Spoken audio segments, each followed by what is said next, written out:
Well, that season's over.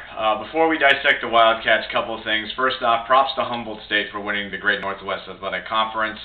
If I was a fan of the Lumberjacks, which I'm not, I would be ticked off because I was ranked 18th in the D2Football.com poll, and I still didn't make the playoffs. But you won the conference title. It's the first GNAC title in school's history, and I did some research, and I don't like to use this source very often, but according to Wikipedia, it's the first time outside of Western Washington and Central Washington when somebody else has won the Great Northwest Athletic Conference. So it's, as much as I don't like it, and it kind of stinks to see a Wildcat Central Washington era end, it is good for the conference to finally get some parity here and there. Who knows? Maybe Western Oregon will challenge them like they did this year for the title, and we'll see how it goes. But props to Humboldt.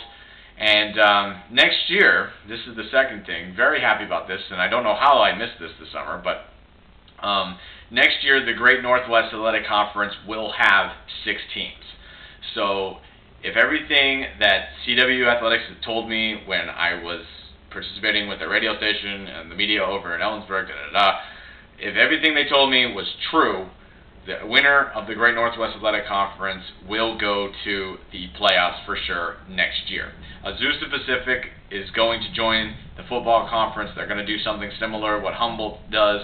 Humboldt plays in the CCAA for all their sports except for football because there is no football conference in the CCAA. And Azusa Pacific has a similar setup right now with the Pac West. So Azusa Pacific's football program is going to go from an independent to a GNAC school, which is awesome. So now is the time where every single team in the conference needs to stay together. No transferring, no dumping programs. This is ultimately what everybody has wanted. And so thank you very much, Azusa Pacific, for joining this conference. Now all we need is a couple of NAIA schools. Now granted, these are just rumors, but we need a couple of NAIA schools that probably are from Oregon that have the best chance to jump from NAIA to Division II.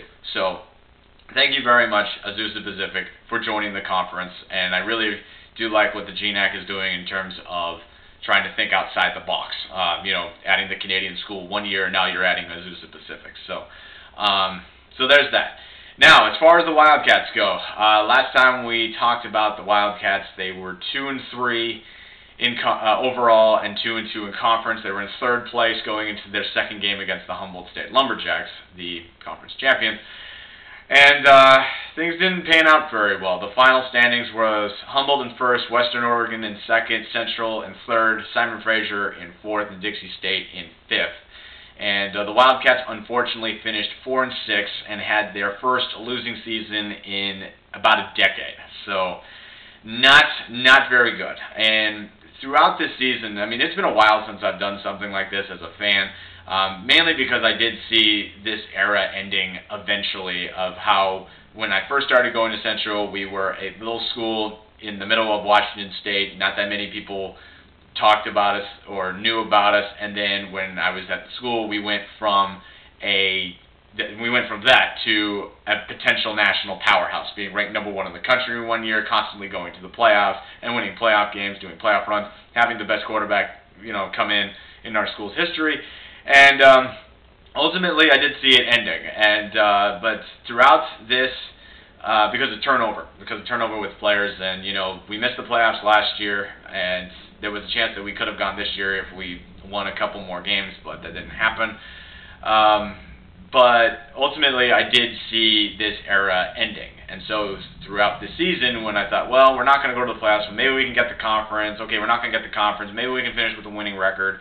It's not every year where I lower my expectations, and that's the type of year it was, unfortunately.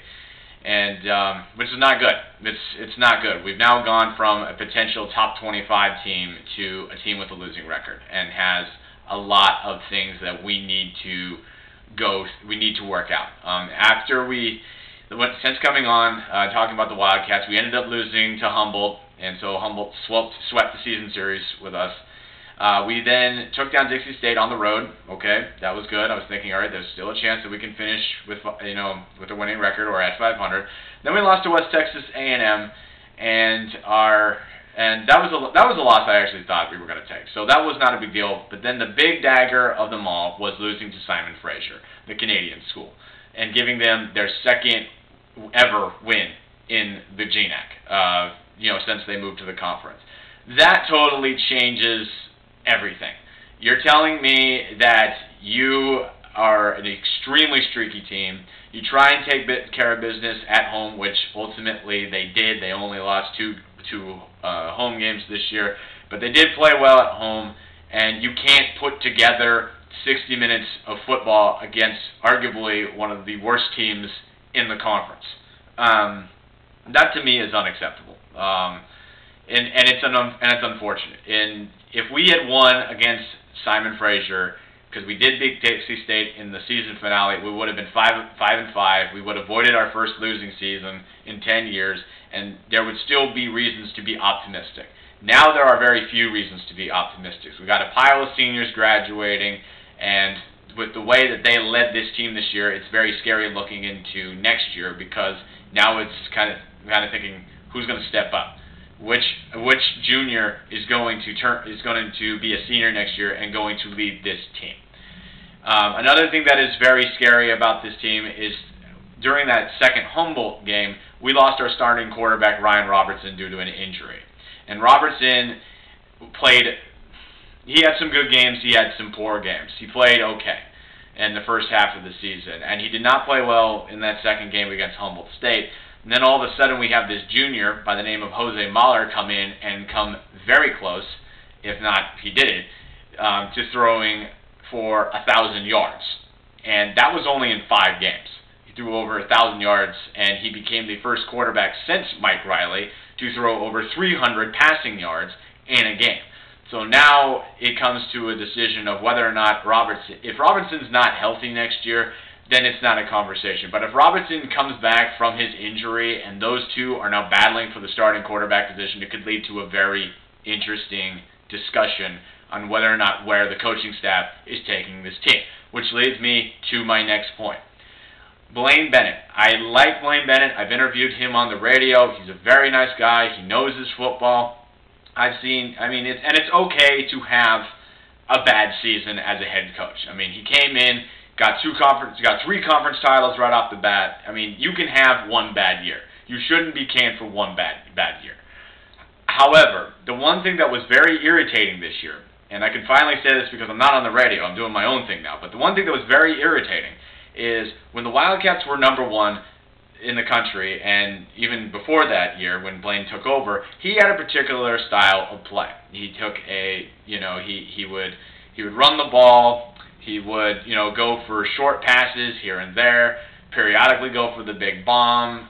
He wouldn't necessarily use all of his top players. He would spread the ball around a little bit, and that was good. It led to victories. But now, unfortunately, teams have caught on to Central's strategy. And this year, I at least didn't see that many changes from the play calling. I did not see it. Now, granted, as I said before, I don't like to talk about play calling because I think we all have our ways of calling games and how to run a football team.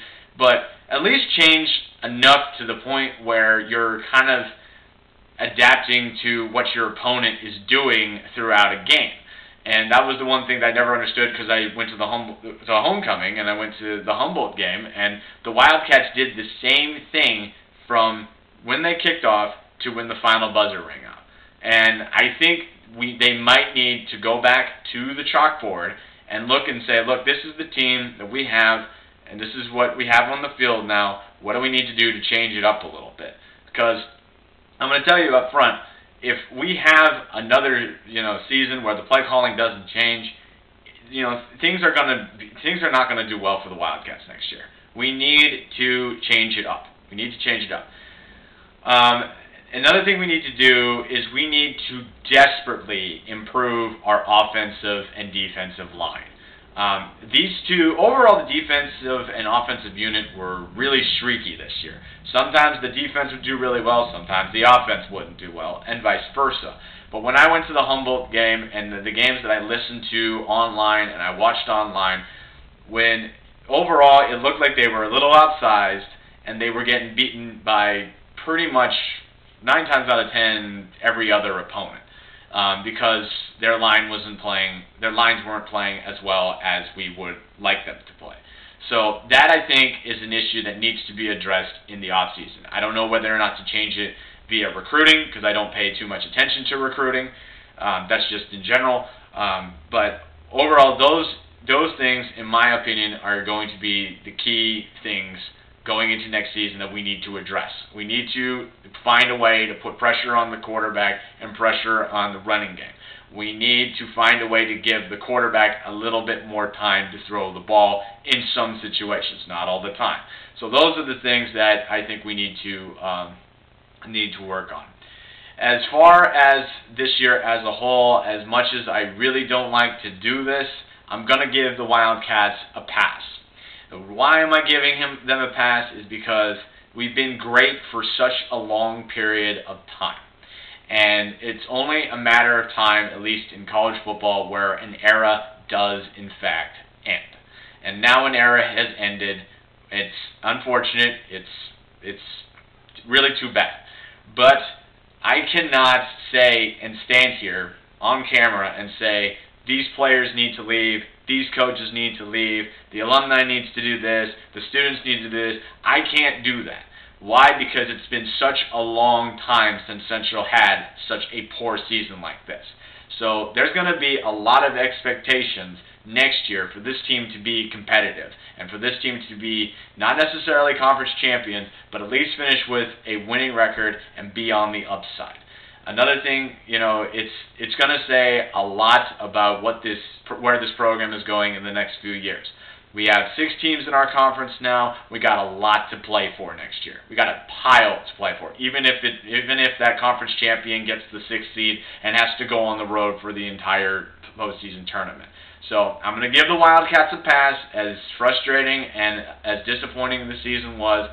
But next year, I will not accept what's going on. I will not accept what's going on. I get having a losing season for the first time in many years. I understand that, but unfortunately, with the Wildcats, like I've said, with all my other football teams, I want to see progression. I didn't see it this year. I want to see it next year. So that will do it for the Central Wildcat football coverage.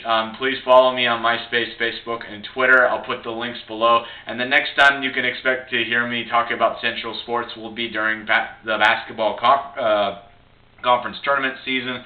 They switched it up a little bit, but ultimately it's the same format. Just they're going to play in just one location instead of traveling all around the conference. Hopefully the women's team can make it this year. Let's hope that's the case. They didn't make it last year, and I'm pretty sure the men's team will make it after having a good year last year. So that'll do it. Let me know what you think. Go ahead and follow me with the links below, and go Central. We'll talk to you all later.